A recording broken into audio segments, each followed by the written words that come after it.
하나님 말씀은 말라기 1장 1절과 3장 6절에서 7절까지 말씀 함께 보도록 합니다. 말라기 1장 1절, 3장 6절에서 7절까지 함께 봉독하겠습니다. 야훼께서 말라기를 통하여 이스라엘에게 말씀하신 경고라. 나 야훼는 변하지 아니하나니 그러므로 야곱의 자손들아 너희가 소멸되지 아니하느니라. 만군의 야훼가 이르노라. 너희 조상들의 날로부터 너희가 나의 규례를 떠나 지키지 아니하였도다. 그런즉 내게로 돌아오라. 그리하면 나도 너희에게로 돌아가리라 하였더니 너희가 이르기를 우리가 어떻게 하여야 돌아가리까 하는도다. 아멘. 오늘 본문 말씀 가지고요, 돌아오라, 다시 시작하라 라는 제목으로 함께 하나님 말씀 나눕니다. 함께 고백할까요? 돌아오라, 다시 시작하라. 오늘 하나님께로 돌아오고 다시 시작하는 오늘 이 예배가 되어지기를 축복합니다. 오늘 말라기서입니다. 드디어 구약 성경의 마지막 성경이죠. 지난 한 4, 5개월 동안 우리 12선지서를 함께 나누면서 선지서 속에서 계속 반복되어졌던 단어 하나가 있다면 뭘까요? 돌아오라는 이야기입니다. 한번 고백해 볼까요? 돌아오라. 호세아 선지자가 소선지서의 첫 번째 말씀이죠. 호세아와 고멜의 이야기를 통해 하나님께로 돌아오라. 그런데 많은 선지자들이 하나님께로 돌아오라고 했지만 이스라엘 백성들은 돌아왔어요? 안 돌아왔어요? 안 돌아옵니다. 결국은 이스라엘이 멸망을 당하고 예루살렘 성전이 불타고 또 하나님의 징계의 심판 속에서 바벨론 나라에 70년 동안 포로의 삶을 살아가는 일들이 벌어진다는 거죠. 호세아나 그 다른 선지서가 말하는 돌아오라라는 말과 오늘 함께 나누는 이 말라기서의 돌아오라는 말은 조금 다릅니다. 왜냐하면 그 호세아와 함께 연결되어 있는 다른 선지자들은 돌아오라고 했을 때 안 돌아와서 결국 이스라엘이 멸망당했지만 그 이후에 오늘 말라기서 마지막 성경은요, 그들이 70년 만에 하나님의 땅 가나안 땅에 돌아오고 성전이 재건이 되고 또 하나님 앞에 제사와 예배가 회복되고 그 이후에 사람들에게, 후손들에게 하시는 말씀이에요. 조상들이 돌아오라라고 했는데 안 돌아오고 징계를 받았어요. 그런데 오늘 말라기는 그 후손들을 향하여서도 동일하게 뭐라고 얘기하고 있어요? 돌아오라, 다시 시작하라 라고 말씀하시면서 말라기, 나의 사자라는 이름을 뜻을 가진 말라기를 통해서 하나님이 그들에게 전하는 마지막 경고의 메시지, 아니 경고의 메시지만이 아니라 마지막 하나님의 사랑의 외침이 오늘 말라기를 통해 우리에게 들려지는 줄로 믿습니다. 이 말라기 안에 조금 특징이 있는데요, 6개의 논쟁이 있습니다. 6개의 논쟁인데 그 내용이 어떤 거냐면 하나님이 이스라엘 백성들을 향하여 그들의 삶을 선언하면서 이렇게 말씀해요. 그러면 이스라엘 백성들이 아멘 하고 받아들이면 되는데 그들이 뭐라고 얘기하느냐? 아니요, 언제요? 반문하면서 핑계를 댑니다. 그러면 하나님이 봐, 너희들 이렇게 했잖아 라고 말하면서 그들의 현실을 이야기하고 그들을 수정해주고 교정해주면서 6가지의 논쟁의 말씀이 말라기 안에 담겨져 있다는 거예요. 근데 여러분, 이 말라기를 통해 전해지는 이 서 안에 담겨져 있는 말씀이 이스라엘 백성들에게만이 아니라 오늘 저와 여러분에게도 들려주시는 하나님의 음성인 줄로 믿습니다. 이거 이스라엘 백성들의 이야기죠 라고 말하는 게 아니라 그 말씀은 오늘을 살아가는 우리에게도 성령 안에서 들려주시는 음성이 되어진다는 거, 우리가 기억하면서 오늘 어떤 말씀을 통해 우리에게 이루어지는지 첫 번째로는 우리의 모습, 이스라엘 백성들의 모습을 생각해 보길 원합니다. 감격스럽게 그들이 고향 땅에 돌아오고 하나님의 성전을 짓고 그 다음에 제사가 회복되었으면 그들의 마음속에는 어떤 마음이 들었느냐? 이제 다윗 왕국의 그 찬란했던 때가 이제 다시 돌아올 거야. 솔로몬 왕 때처럼 경제적인 부도 다가올 거야 라고 기대하지만 그들의 현실은 그렇게 다가오지 않는다는 거예요. 하루가 지나고 1년이 지나고 2년이 지나함에도 현실의 문제는 그대로 있고 정치적인 불안함과 경제적인 어려움, 또 삶의 문제들은 계속 이어지고 있다는 거예요. 그들이 기다리다 어떻게 되어지느냐? 점점점 하나님을 멀리하기 시작하는 거예요. 현실의 문제에 푹 잠겨서 영적인 것들은 다 잊어버리고 현실을 해결하려고 발버둥 치면서 문제와 아픔 속에 살아가고 있는 모습, 그러다 보니까 예배가 타락되어지기 시작하고 하나님을 멀리하기 시작하고 있는 그 백성들의 모습, 그 모습이 누구의 모습과 닮았느냐? 성전이 무너지고 멸망당하기 전에 조상들의 모습과 똑같이 닮아가고 있다는 거예요. 그래서 하나님은 안 된다, 너희는 다시 돌아와야 된다라는 말씀으로 말라기를 통해서 하나님이 말씀하시는 이 선포의 메시지, 이 말씀을 통해서 이스라엘 백성들이 돌아오는 은혜, 오늘 저와 여러분의 삶에도 돌아와서 다시 시작하는 은혜 함께 하시기를 주님의 이름으로 축복합니다. 첫 번째, 하나님이 그들을 향하여 뭐라고 말하느냐? 내가 너희를 사랑하노라 라고 말해요. 그럼 여러분처럼 뭐라고 얘기해야 돼요? 아멘 해야죠. 하나님이 우리를 사랑하는 거 믿으시면 아멘. 그렇죠, 아멘 하고 우리 받아들여야 되는데 이스라엘 백성들은 뭐라고 얘기하느냐? 언제 우리를 사랑하셨습니까? 어떻게 우리를 사랑하셨습니까? 아니요, 나는 그 사랑 받지 못했습니다. 그 사랑 나는 잘 모릅니다 라고 하나님 앞에 반문을 하고 핑계를 대는 거죠. 그때 하나님 뭐라고 얘기하느냐?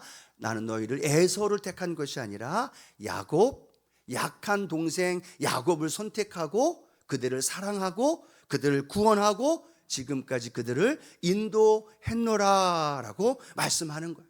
근데 그들은 이해가 되지 않는 거예요. 받아들이지 않는 거예요. 왜 그러느냐? 그들의 현실의 문제가 너무나 크고 어려우니까 하나님이 자기들을 사랑하지 않는다고 생각하는 거예요.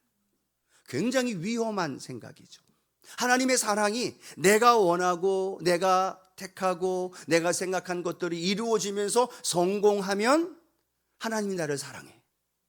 그런데 그것이 내가 원하는 대로 되어지지 않고 내가 문제와 아픔 속에 있으면 하나님이 나를 사랑하지 않는 거야 라고 생각한다면 이 생각이 맞아요? 틀려요?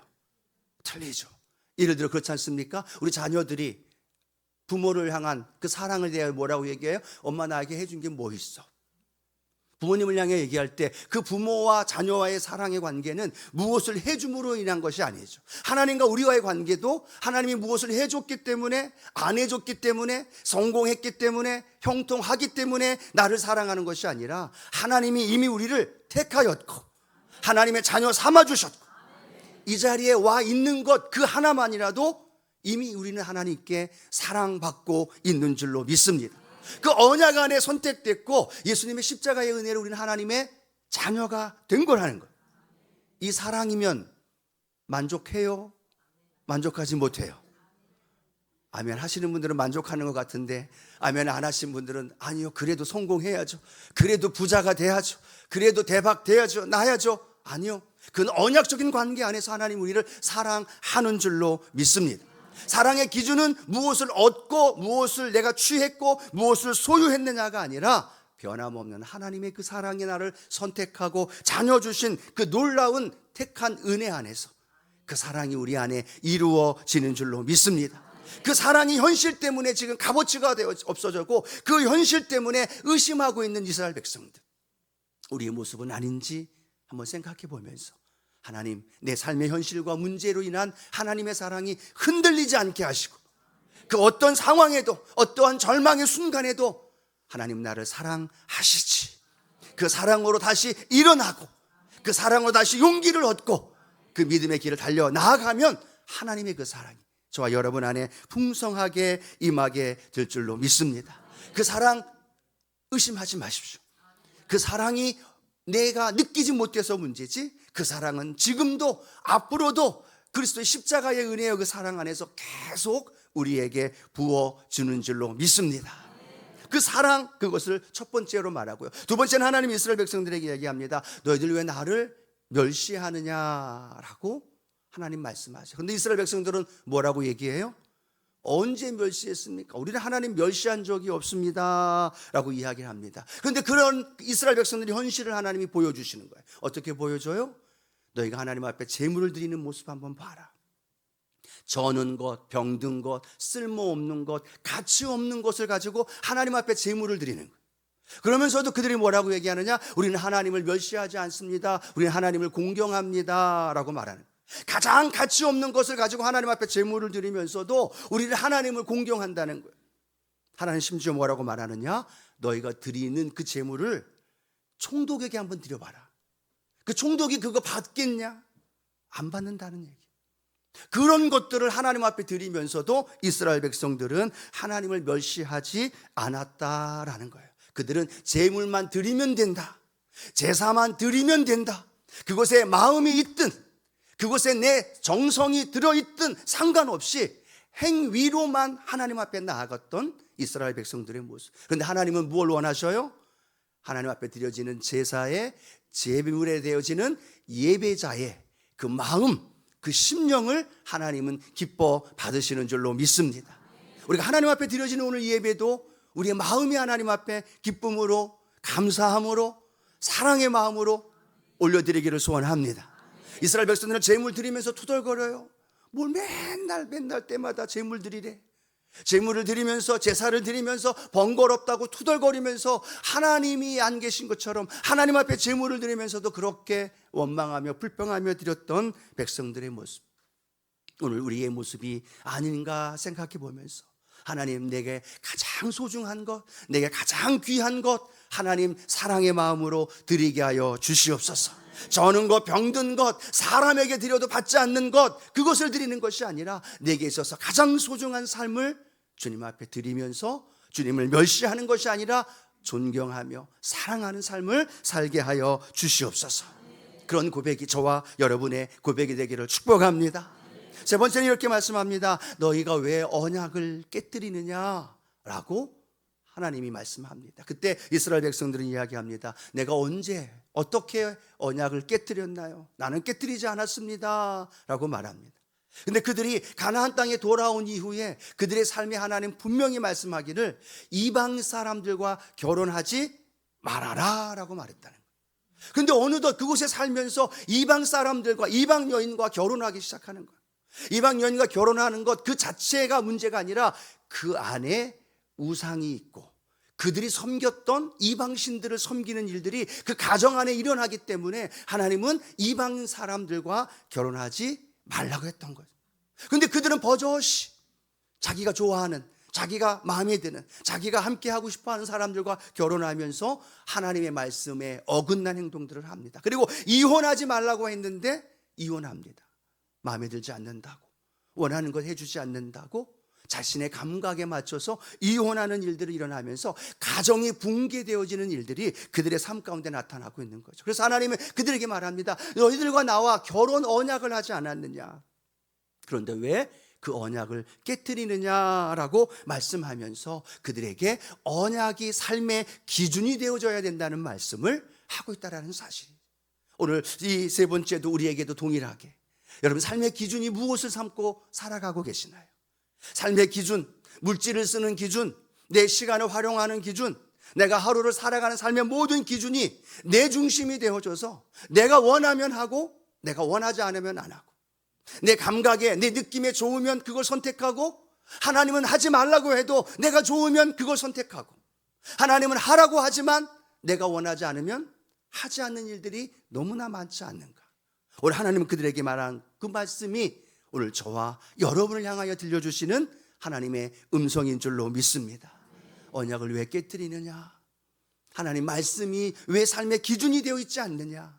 언제부터 너 자신이 기준이 되고 언제부터 너 생각이 옳고 언제부터 내 가치관이 성경의 말씀보다도 더 앞서고 있느냐? 그 말씀이 다시 하나님의 말씀으로 돌아와야 된다. 이것이 하나님이 오늘 세 번째로 우리에게 주시는 말씀이에요. 네 번째는 이렇게 말씀합니다. 하나님께서 내가 심판할 것이다 라고 말한. 근데 이스라엘 백성들은 뭐라고 얘기하느냐? 하나님, 정의의 하나님은 없어요. 하나님은 악을 좋아하시지 않나요? 하나님은 악한 사람들을 즐거워하며 기뻐하지 않나요? 하나님은 절대로 그런 분이 아닌데도 불구하고 그들은 그들의 입술을 통해서 하나님을 향하여 선포합니다. 하나님은 악을 좋아하시는 분이야. 악을 즐겨하는 사람들을 잘하게 해주시고 악한 일을 행하는 사람들의 그 가정, 사업, 모든 것들이 잘 되고 있으니까 그런 얘기를 합니다. 정의의 하나님이 어디 계시나요? 오늘 우리의 삶의 모습 속에도 우리가 사회와 환경을 보면서 그런 언어들, 그런 고백들 하고 있지 않을까 생각해 보면서 하나님을 말씀합니다. 반드시 하나님은 살아 계시고 그 살아계신 하나님은 정의를, 공의를 행하시고 악한 자들을 심판하시며 하나님의 구원하시는 놀라운 은혜가 하나님을 사랑하는 자들 가운데 일어나신다. 오늘 저와 여러분의 모습 속에서도 정의의 하나님, 공평하신 하나님, 공의의 하나님을 늘 바라보는 저와 여러분 되기를 소원합니다. 또 하나 이렇게 말씀하십니다. 내게로 돌아와라 라고 말씀합니다. 한번 따라할까요? 내게로 돌아오라. 이스라엘 백성들은 어떻게 돌아갑니까? 라고 말을 합니다. 그때 하나님이 이스라엘 백성들에게 이야기하죠. 사람이 어떻게 하나님의 것을 도둑질하겠느냐? 그런데 너희들은 나의 것을 도둑질한다. 아니 언제 우리가 하나님 걸 도둑질했습니까? 우리는 절대로 그런 적 없습니다 라고 말하는데 하나님은 그들에게 이야기하죠. 너희들의 11조와 너희들의 헌금을 통해서 하나님 앞에 드리지 않는 그것이 하나님의 것을 도둑질하고 있는 것이다. 하나님이라고, 모든 삶의 주인이 하나님이라고 인정하고 내 삶에 하나님이 주신 은혜임을 인정하면서도 그들은 드리지 않아요. 11조를 드리지 않고 예물을 드리지 않아요. 온갖 핑계를 대고 합리화하며 타협하면서 하나님 앞에 드리지 않는 헌금, 드리지 않는 11조를 보면서 하나님은 그 백성들을 향하여 말합니다. 왜 너희들은 내 것을 도둑질하느냐? 그들은 얘기하죠. 아니 우리는 도둑질한 적 없습니다 라고 말합니다. 우리의 삶의 현장 안에 우리의 가진 모든 것이 하나님의 것입니다. 하나님이 주셨습니다. 우리는 말을 하면서 아멘 하고 고백합니다.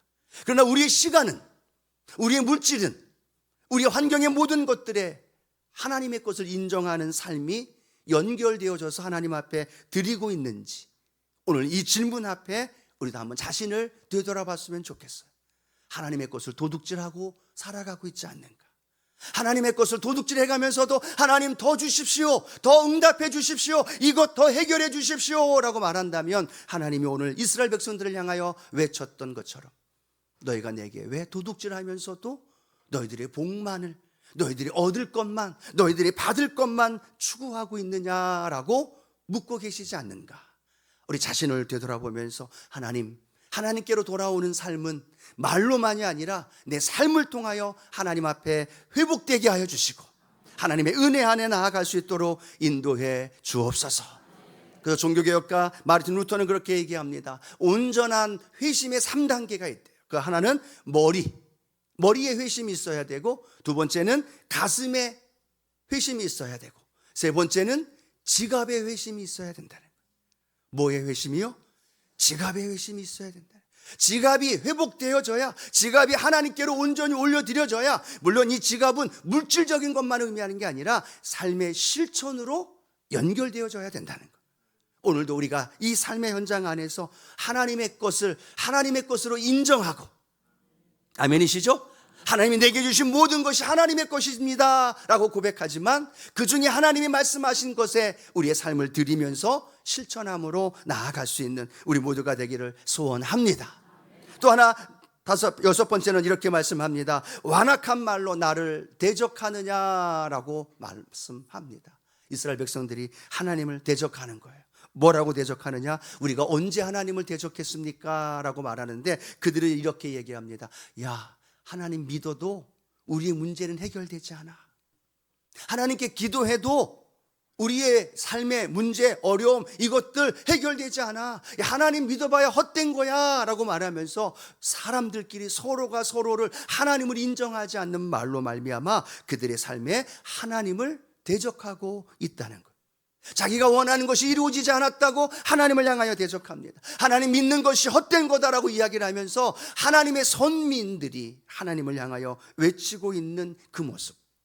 그런데 하나님은 그들에게 이렇게 말씀합니다. 아니야, 너희들이 행하고 있는 모든 것들을 하나님의 기념책에 다 기록하고 있고 그 하나님을 섬기며 믿음으로 걸어가는 자들에게 하나님의 치유와 응답으로 함께 하시고 그 삶의 자리에 살아계신 하나님의 역사가 일어난다.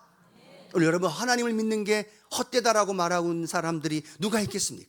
그런데 놀라운 건 우리의 삶의 현실 안에 그렇게 말하지 않아도 우리의 행동 속에서 하나님을 믿지 않아도, 하나님을 믿어도 그것이 헛된 것인 것처럼 우리의 삶의 모습이 나타나고 있지는 않는지, 기도하면서 의심하고 있고, 봉사하며 헌신하면서 하나님께 예배를 드리면서도 하나님이 응답하지 않은 것처럼, 하나님이 만나주지 않을 것처럼 우리의 믿음의 삶을 살아가고 있다면, 오늘 이 6가지의 하나님의 선포가 오늘 나에게 들려주시는 내 자신을 되돌아보는 시간이 되어지고, 그 모습을 통해서 다시 하나님께로 돌아가는 저와 여러분 되어지기를 축복합니다. 그래서 두 번째는 하나님께로 돌아와야 되는 거예요. 오늘 이 자리가 하나님께로 돌아오는 예배의 자리가 되길 축복합니다. 하나님의 사랑으로 돌아오는 자리, 하나님께 마음과 뜻과 정성을 다하여 예배드리는 예배의 자리, 하나님이 살아계시고 정의의 하나님이시고 하나님의 것을 하나님께로 인정하는 자리, 하나님 앞에 나와 예배드리며 믿음의 길을 걸어갈 때 우리의 삶을 인도하신다 담대하게 선포할 수 있는 은혜의 자리, 그 자리로 날마다 돌아오는 저와 여러분 되어지기를 축복합니다. 그래서 말라기 3장 7절은 이렇게 우리에게 말씀합니다. 만군의 야훼가 이르노라, 너희 조상들의 날로부터 너희가 나의 규례를 떠나 지키지 아니하였도다. 그런즉 내게로 돌아오라, 그리하면 나도 너희에게로 돌아가리라 하였더니 너희가 이 길을 우리가 어떻게 하여야 돌아가리까 하는도다. 하나님께로 돌아오라는 거예요. 그러면 하나님이 우리 가운데 만나주시고 그 돌아오는 저와 여러분의 삶의 현장 안에 응답하시는 하나님의 축복이 저와 여러분 안에 함께 하실 줄로 믿습니다. 혹시 이 예배를 드리는 우리 자신이 하나님이 아닌 세상으로 나아갔던 모습이 있나요? 하나님보다도 더 사랑했던 것, 하나님보다도 더 가치 있게 여겼던 것, 하나님보다도 더 내 중심으로 살아왔던 삶이 있다면 오늘 하나님 이렇게 얘기합니다. 하나님께로 돌아오라.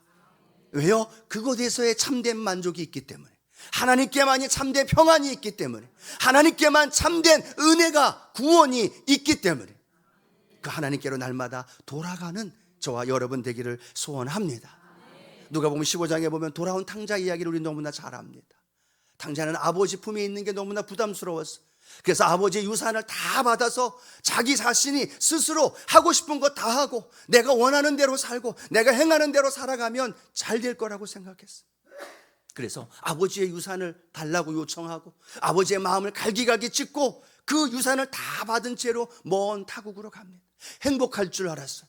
예, 처음엔 행복했죠. 돈이라는 그 권력 때문에, 돈 때문에 사람이 찾아오고 먹고 싶은 거, 행하고 싶은 거 다 하고 시작했지만 시간이 지나면 지날수록 그의 주변에는 사람들이 떨어지기 시작하고 그의 물질이 떨어지면서 그의 마음은 공허와 외로움과 그리고 굶주림까지 연결되어졌던 모습. 그 돌아온 탕자가 아버지께로 돌아가야만 그가 누릴 수 있는 참된 만족, 참된 은혜가 회복되어지는 줄로 믿습니다. 다 잃어버린 이후에야 그걸 깨달아요. 다 경험하고 아프고 모든 사람이 다 떠나고 모든 물질이 다 떠난 이후에야 아버지께 돌아가야 된다는 것을 깨닫게 되어지는. 여러분, 우린 지금 어떤 상황인가요? 어느 시점에 머물러 있나요? 그렇다면 오늘 이 탕자가 아버지께로 돌아가야만 참된 만족과 평안을 누리듯 그 새 신과 새 옷과 송아지와 함께 잔치를 벌이는 그 은혜가 누구의 집에 있느냐? 아버지의 집에 있다는 거예요. 하나님 품에 있다는 거예요.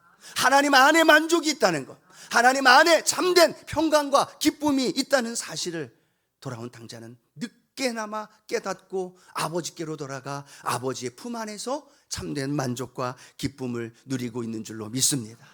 이런 생각을 해봤어요. 가출하는 청소년들 왜 가출할까요? 돌아온 탕자와 똑같은 마음 아닐까요? 부모님 곁을 떠나면, 자기가 하고 싶은 대로 하면, 부모가 이야기하는 것에 불순종하는 것 싫고 자기 마음대로 하고 싶어서 가출하는 것. 제가 좀 찾아봤더니 지금 우리나라에도 10만에서 20만 되는 가출 청소년들이 있대요. 자기가 하고 싶은 대로, 자기가 원하는 대로 하면 행복할 것 같았고 만족을 누릴 수 있다고 생각했지만 가출한 그 결과는 뭐예요? 수많은 유혹과 술과 성적인 문란함과 중독과 그 아픔으로 가득했다라는 것. 그 자녀들이, 청소년들이 회복되고 살아나고 그 은혜 안에 살아갈 수 있는 방법은 뭘까요? 집으로 돌아가는 거예요. 부모님 품으로 돌아가는 거예요. 그게 해결이고, 그를 통하여서 다시 가정이 회복되어지는 것처럼 오늘 저와 여러분이 어디까지 우리가 나아가고 있는지, 오늘 말라기서의 마지막 경고, 아니 마지막 하나님의 외침이라면, 내가 하나님이 아닌 다른 곳에, 다른 가치, 다른 마음을 두었던 그곳에서 오늘 하나님께로 돌아오게 되는 오늘 이 예배가 되어지기를 원하고, 다시 돌아올 때 하나님의 저와 여러분의 삶을 인도해 주시고 참된 만족과 기쁨을 누릴 수 있는 저와 여러분 되기를 축복합니다. 여러분, 이렇게 보니까요, 우리 성도님들은요, 세상에서 만족을 누릴 수 있는 분들이 한 분도 없어요. 얼굴을 보니까 세상에서 물질 때문에, 친구 때문에, 환경 때문에 만족을 얻을 수 있는 분이 한 분도 없어요. 공감하시는 분들만 하면, 예, 제가 보니까요, 모든 분들이 하나님께로 돌아와야만, 아멘이시죠? 예수님께로 나아와야만 그 수고하고 무거운 짐들이 풀리게 되고 자유하게 되고 해방되어지고, 그러니까 좋은 말씀 드릴 때 하나님께로 더 가까이 나아오는 거예요. 오늘 이스라엘 백성들의 그 6가지가 내 모습 아닌가 생각해 보면서 비틀어져 있었던, 멀리 떠나 있었던 것들이 오늘 하나씩 하나씩 주님께로 돌아와서 주님 품 안에서 참된 만족과 은혜를 누리기를 축복합니다. 그때 어떻게 연결되어져요? 소망으로 연결되어지는 거예요. 그래서 말라기 4장 부분에는요, 계속 이 소망의 메시지와 함께 하나님께로 돌아온 자들에게 주신 축복이 연결되어져요. 우리 4장 2절 말씀 같이 고백합니다. 내 이름을 경외하는 너희에게는 공의로운 해가 떠올라서 치료하는 광선을 비추리니 너희가 나가서 외양간에서 나온 송아지 같이 뛰리라. 아멘. 외양간에서 나온 송아지 같이 어떻게 한다고요? 뛴다는 거예요. 즐거워한다는 거예요. 기뻐한다는 거예요. 세상이 아니라, 물질이 아니라, 권력이 아니라, 성공이 아니라는 거예요. 저와 여러분은 하나님을 경외하면서 하나님께로 돌아올 때 그 안에서 치유함을 얻을 수 있고, 만족함을 얻을 수 있고, 기쁨을 누릴 수 있고, 치유함을 누릴 수 있습니다.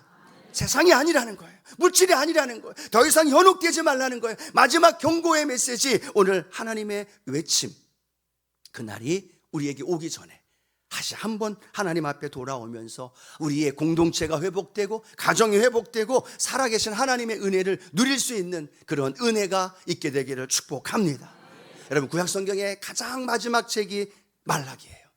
그리고 말라기서는 4장까지 있고요, 말라기서의 4장 6절이 마지막 절이에요. 그 마지막 절이 어떻게 우리에게 말씀하고 있는지 한번 같이 읽어보도록 합니다. 그가 아버지의 마음을 자녀에게로 돌이키게 하고 자녀들의 마음을 그들의 아버지에게로 돌이키게 하리라. 돌이키지 아니하면 두렵건대 내가 와서 저주로 그 땅을 칠까 하노라 하시니라. 아멘. 그거 두려운 날이 오기 전에 하나님 엘리야를 보내시고, 그 엘리야는 신약 성경의 침례 요한을 의미하겠죠.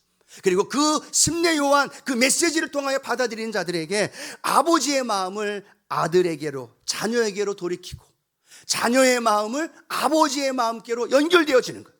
이건 세대와 세대, 가정과 가정, 부모와 자녀, 우리 교회 안에서의 공동체의 회복의 역사가 하나님 은혜 안에 소망으로 우리를 인도해 주신다는 거예요.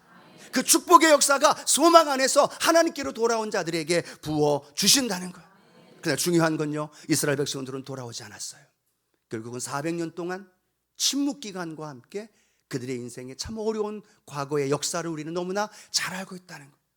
그러면서 오늘 저와 여러분의 마음속엔 오늘 주님께로 나아가 그 주님의 은혜 안에서, 믿음 안에서 담대히 살아갈 수 있는 저와 여러분 되어지기를 축복합니다.